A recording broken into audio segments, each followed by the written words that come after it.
மக்களவைத் தேர்தலுக்கான ஏற்பாடுகளை தேர்தல் ஆணையம் தொடர்ந்து ஆய்வு செய்து வருவதால் மக்களவைத் தேர்தல் தேதி அறிவிப்பு மேலும் தாமதமாக வாய்ப்பிருப்பதாக தகவல் வெளியாகியுள்ளது. நாடாளுமன்ற பொதுத் தேர்தல் எப்போது அறிவிக்கப்படும் என்ற எதிர்பார்ப்பு அரசியல் கட்சிகள் மட்டுமல்லாது பொதுமக்களிடையேயும் எழுந்துள்ள நிலையில் இந்திய தலைமை தேர்தல் ஆணையம் தேர்தலை நடத்துவதற்கான விரிவான ஏற்பாடுகளை மேற்கொண்டு வருகிறது.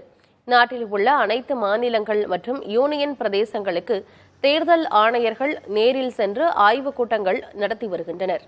தேர்தல் ஏற்பாடுகள் குறித்து மத்திய அரசின் பல்வேறு அமைச்சகங்களுடனும் விவாதிக்கப்பட்டு வருகிறது.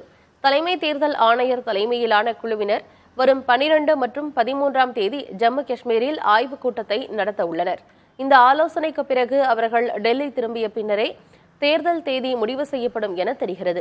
எனவே தேர்தல் தேதி அறிவிப்பு மேலும் தாமதமாகலாம் என தகவல்கள் தெரிவிக்கின்றன. கடந்த 2019ஆம் ஆண்டில் நடைபெற்ற பொதுத் தேர்தலுக்கான தேதி அறிவிப்பு மார்ச் 10ஆம் தேதியே வெளியானது கவனிக்கத்தக்கது.